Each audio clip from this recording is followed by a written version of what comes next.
17h-20h, votre grand journal du soir sur Europe 1 avec Mathieu Béliard. Bonsoir Sonia Mabrouk. Bonsoir Mathieu, bonsoir à tous. Votre invité, le secrétaire général de la CGT, Philippe Martinez, au programme le social, le chômage, le pouvoir d'achat, ses préoccupations concrètes des Français. Bonsoir Philippe Martinez. Bonsoir. 300 000 retraités seront finalement exonérés de la hausse de la CSG et non 100 000 comme initialement prévu. C'est un geste fiscal bienvenu de la part du gouvernement. C'est comme si je vous prenais 10 € et je vous en rendais 5. À la fin, vous avez quand même perdu 5 €. C'est une façon pour le gouvernement d'essayer d'apaiser la colère des retraités qui seront d'ailleurs dans la rue le 9 octobre avec l'ensemble des salariés. Ça veut dire qu'il a écouté cette colère. S'il essaye, comme vous dites. C'est plus, oui. Enfin, ils sont comme nous, comme vous, regardent les sondages. Et donc la colère, ils la connaissent. Ceci dit, le problème des retraités n'est pas réglé. Il y a des retraités, de plus en plus de retraités qui voient leur pouvoir d'achat baisser. Et puisqu'on en a parlé il y a peu de temps d'un plan pour lutter contre la pauvreté, il y a beaucoup de retraités, et notamment des femmes, qui sont sous le seuil de pauvreté. Emmanuel Macron aurait dit en privé arrêtez d'emmerder les retraités. Est-ce qu'au moins il a compris le message? Ça veut dire qu'il n'est pas bunkérisé à l'Élysée? Non, il n'a pas compris le message. À partir du moment où toute leur prise d'opposition, que ce soit M. Macron, M. Philippe, tendent à viser ceux qui travaillent ou ceux qui ont travaillé, ils n'ont pas compris le message. Le problème, c'est pas ceux qui travaillent. On a l'impression que nous sommes des privilégiés, ceux qui ont travaillé toute leur vie pour essayer d'avoir une retraite modeste, ou ceux qui gagnent le SMIC. On a l'impression que parce qu'on a du travail, qu'on gagne un petit peu, on est des privilégiés. On s'attaque jamais, vous savez, à ceux qui ont des millions et des millions. Pour ceux qui ne travaillent pas justement dans la bataille contre le chômage, le Premier ministre a confirmé aujourd'hui un objectif de 7% de la population active à la... Je ne finis pas ma question, vous sauriez déjà pourquoi? Parce que c'est une phrase que... C'est pas atteignable comme objectif? Mais bien sûr que c'est atteignable. Comme volonté politique? Bien sûr que c'est atteignable. Donc c'est positif de vouloir le réduire à ce niveau? C'est atteignable, oui. Moi je connais plein d'endroits, par exemple dans la santé publique, nous estimons le manque d'emploi entre 200 000 et 300 000. Vous voyez qu'on peut créer beaucoup d'emplois, mais à condition qu'on reconnaisse les qualifications, qu'on ne fasse pas travailler les gens indéfiniment. Le problème du Premier ministre, c'est qu'il fait de la communication. Vous savez, si on met, on radie des chômeurs des statistiques, le chômage va baisser. Si on envoie des privés d'emploi dans des stages bidons, le chômage va baisser. Mais les statistiques... Il n'y a que de la communication? C'est de la communication. Dans cette annonce il y a eu énormément, tiens, je prends un exemple précis de commentaires autour des propos du président à ce jeune horticulteur au chômage. Oui. Là, vous seriez encore. Attendez, je finis ma question. Avec un peu de recul, véritablement, Philippe Martinez, et sur le fond, vous savez bien qu'il n'a pas tort, le chef de l'État, simplement sur les emplois non pourvus en France. Ça peut être choquant. Premièrement, il faut comprendre pourquoi. Mais dire à un jeune qui a passé un diplôme, qui sûrement aime bien les fleurs, s'occuper des jardins, lui dire va travailler deviens garçon de café ou travaille dans un restaurant, c'est un manque de respect. On a des enfants, on leur dit il faut faire des études, etc. Et puis, alors ça c'est la première chose. La deuxième chose, c'est,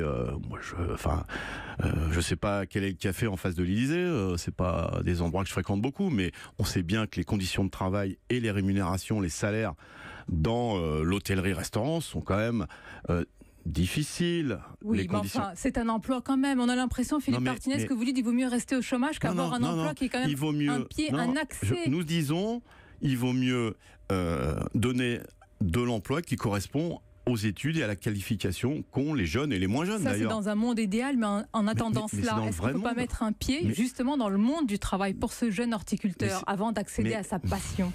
Mais c'est dans le vrai monde. Dans le vrai monde, ça devrait se passer comme ça. Ça, c'est le monde idéal de ceux qui se mettent plein d'argent dans les poches et qui disent aux autres, vous êtes des feignants parce que vous travaillez pas assez, etc. Pourquoi alors qu'on fait des jeunes font des études, et des moins jeunes, je le répète, ils ont une qualification. Pourquoi on se sert pas de leur qualification pour améliorer l'attractivité des entreprises, pour la créativité dans les entreprises? C'est quand même c'est ce monde-là qui tourne pas rond. Mais les entreprises n'attendent que cela. Par exemple, sur la réforme de l'assurance chômage, il y a deux visions qui s'opposent. Le patronat qui met en avant les problèmes de recrutement qui sont devenus la préoccupation numéro 1 des chefs d'entreprise. Et j'allais dire votre vision qui consiste à indemniser toujours plus le chômage. Mais vous savez qu'un chômeur sur deux ne touche rien. Il faut arrêter d'avoir cette...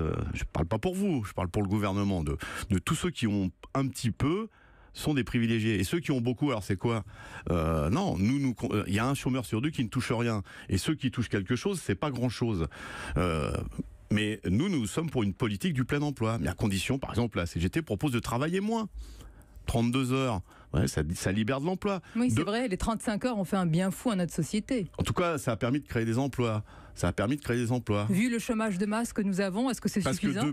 Parce que depuis, on a détourné cette loi sur les 35 heures, on a augmenté la flexibilité, on a augmenté l'âge de la retraite. Enfin, maintenant, on part plus tard à la retraite. Vous croyez que c'est en travaillant plus longtemps, en faisant travailler les anciens plus longtemps, qu'on va libérer de la place pour les jeunes ? Ça a des conséquences, y compris sur la santé. On voit bien, il y a des statistiques qui viennent de sortir, que ceux qui restent le plus longtemps au travail ont des problèmes de santé au travail. Parlons-en justement, oui. Philippe Martinez, c'est important. Le plan santé, c'est plus de 3 milliards d'euros d'ici 2022. Oui, il y a les chiffres, mais quand même, la moitié est dédiée à la structuration des soins dans les territoires. Est-ce que ce n'est pas concret, même si ce n'est pas suffisant ? Est-ce que ce n'est pas déjà un plus ? Écoutez, je passe beaucoup de temps à l'hôpital pour aller rencontrer, parce qu'il ne faut pas parler dans la théorie, il faut aller à la rencontre de ceux qui travaillent. Il y a un désarroi total du personnel de santé. Ce qu'ils disent, c'est qu'on les empêche de bien faire leur boulot. Depuis tant d'années. On les paye mal. On les paye très mal. Les infirmières, par exemple, c'est des bac plus 3. On démarre à 1 300 € par mois et la fin de carrière dépasse rarement les 2 000 €. C'est ça la réalité.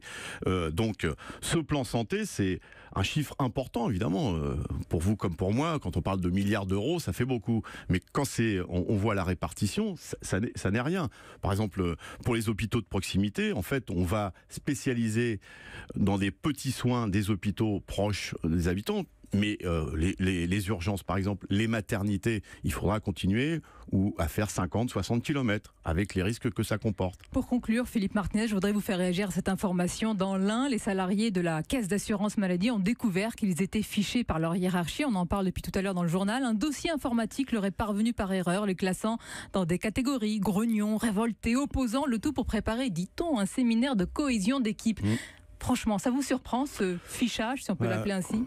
Si Philippe Martinez avait dit ça, on aurait dit Philippe Martinez exagère. C'est bien que ça sorte parce que ça fait des années et des années qu'un certain nombre de salariés, notamment les syndicalistes, sont fichés. Est-ce que Philippe Martinez était fiché chez Renault ? Sûrement. Peut-être dans la catégorie grognon alors, celui qui dit toujours non, non, ça m'arrive souvent de dire oui, vous savez. Vous avez accepté l'invitation d'Europe 1, vous avez dit oui. Mais en tout cas, j'ai jamais vu ma fiche.